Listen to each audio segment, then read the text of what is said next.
Longwa village on the India Myanmar border, near Nagaland, yes. One of the more substantial villages in Mon district. The inhabitants of this remote village lived a quiet life on the international border that cleaved it into two parts with heedless disregard for people. And both countries seem to have accepted this imaginary line as the truth. Arriving at the chief's home at Longwa, we were besieged by young women and children. No, sorry, only men and children. They snatched the gifts out of our hand and ran indoors to call the Ong, that's the chieftain. What just happened? Asked Pete, he's my client. Don't worry, Devashish, who's the guide. He assured us we still have other household items, and other gifts for the chief and himself and the wives and all the several children, so don't worry. The Ong stepped outside to greet us, stretching out his long thin arms and smiling to accept the gifts. His mouth was a dark red from chewing the betel leaf, with few teeth still hanging in there. Now, loaded with gifts, the Ong ordered everybody to leave us alone and invited us into his thatched home with just one outsized room. The chief gave us due attention and took us around, showing off the carved wooden pillars that supported the structure and that was home for him and his prodigious family. Inside the chief's home, at a table along the far end of a wall, young men sat chewing the local areca nut while they gambled. And of course they were drinking. On the other hand, the women had babies tied to their backs, to their fronts, to their sides, and looked tired and overworked. Then the Ong showed off his prized possessions, the skulls of many animals that he killed, a sturdy aluminium chair placed incongruously among the artifacts. We pointed a questioning finger at it. From English plain, the Ong offered as an explanation.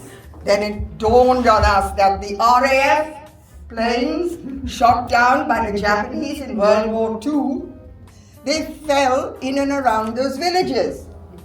The planes were then looted for such items as pilot seats. Up against a side wall was a long, heavy wooden trough filled with human skulls. He picked one up as casually as one does a cabbage. All the while explaining that until 50 years ago, they were headhunters. It was very dark inside the house.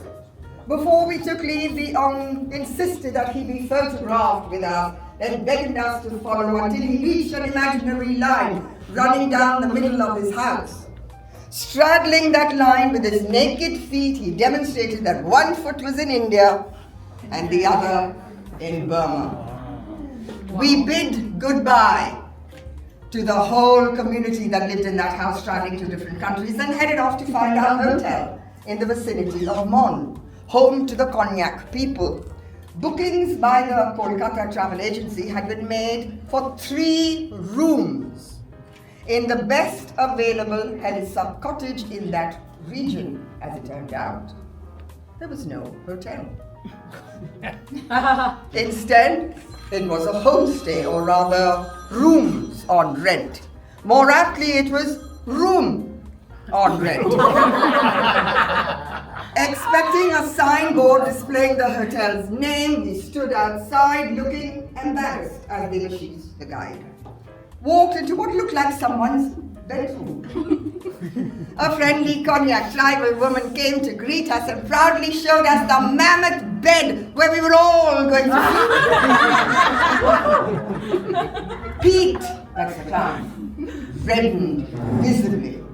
I laughed out loud. Devashish, the guide, in good faith, actually suggested that Pete and I share the room. not a bad thing, but still. And he would find alternative accommodation because this was the only safe area. Good old Pete. Safe for foreigners, safe for women, and safe for men against other men who were likely to be roaring drunk as they were ready for the forthcoming music and dance festival. I was quite happy to go off with Devashish and take my chances at alternative accommodation. But Pete would have none of that. The gentleman insisted that I take the room and that he and Devashish would take their chances, both being men. And without being saddled with a woman, they would be a lot safer. Pete suggested we pull out the forbidden whiskey and have a drink. We were served an insubstantial dinner, but food was the least of our problems. The woman who owned Hellsar Cottage suggested accommodation for them some 13 kilometers away. She gave Devashish directions on how to get there. I didn't know how much the instructions he understood. But there was only one room. And he said he'd stop as soon as he hit a good night. Both men left all their belongings behind with me for safekeeping, and with the bare minimum, which included pipes, beads, mica, binoculars, they set off for God knows where. The town had been without electricity for 5 days. All to myself in the bedroom, big enough for a standing elephant. I considered all the possibilities that could go wrong, changing my life forever. But those were pointless thoughts. So I fell into a dreamless sleep, alone on a very large bed.